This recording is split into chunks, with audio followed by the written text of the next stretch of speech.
So this is a very, very rare car. It's a Honda, but what kind of Honda is it?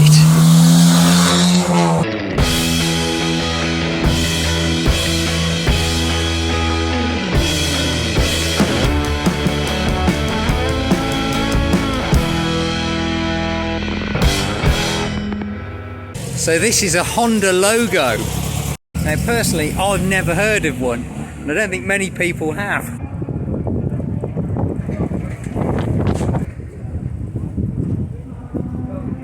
So you've got a quick release steering wheel, which you fitted yourself. Of course. It's got the boss kit on it. So these are Honda. These are not OEM seats. These are not original ones. These are Del Sol seats. So they These ones in here? Yeah. So they came out of a Japanese Honda Del Sol, which is the Honda convertible. Okay. So you swap all the bits off the old seats onto these seats. Pinstripe matches the blue, which did match the blue cargo net we had in the back as well.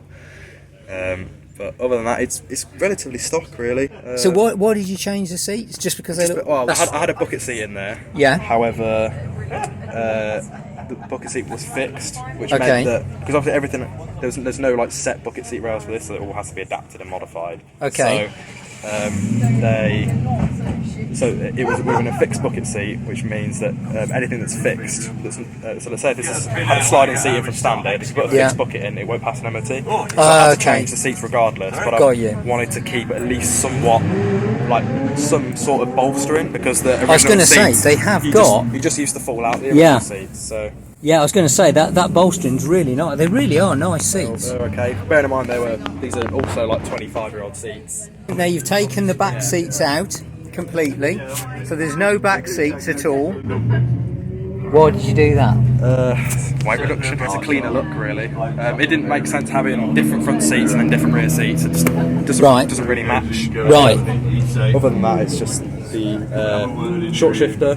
Right, so you've got a short shifter in there as well. That's just a relatively easy to obtain part. It's all like basically the same as Civic stuff underneath, and then so it's essentially Civic in terms of the gearbox, Civic transmission. But everything else is totally unique to this car. So what you've done is you fitted a quick release steering wheel, short shifter, and new seats. That's correct. And you've taken the back seats out to reduce the weight. And because they didn't match. Right. But other than that, it's relatively decent. These are wheels that got changed to these are E30 BMW wheels. Oh right, okay. So these are BMW wheels. These are 90s or 80s E30 BMW wheels. Oh okay. And why did you change the wheels? It was on Steely's originally, and Steely's are never really that cool. Right. And I wanted something that was potentially a little bit lighter weight. Alloy wheels are notorious for being a little bit lighter. And I've just noticed it's got quite a cool spoiler. Is that standard or not? No. So this is from a totally different vehicle. So this is from a Toyota.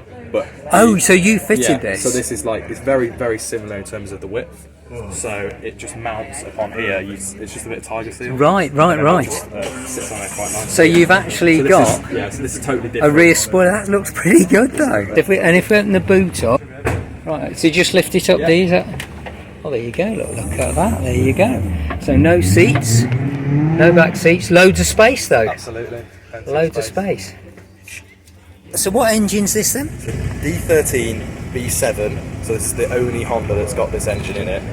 It's non-VTEC, 1.3 single overhead cam, producing a whopping 64 horsepower.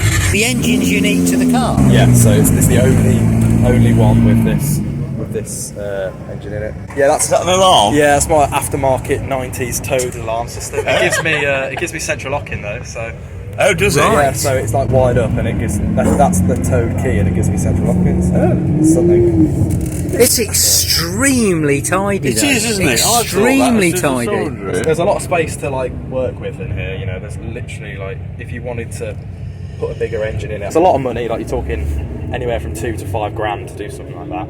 Right. It's not really worth it on a car worth this much, but if you wanted to, the room's there.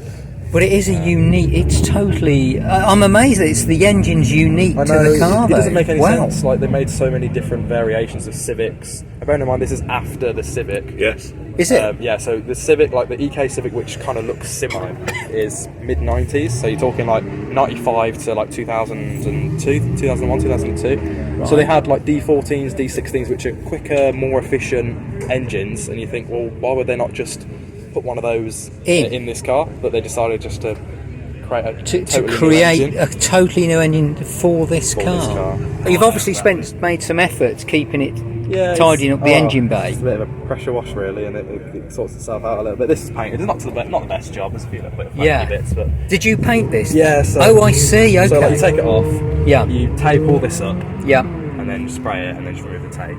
So you're using it every day, yes. But you're still driving it up Shelsley Walsh.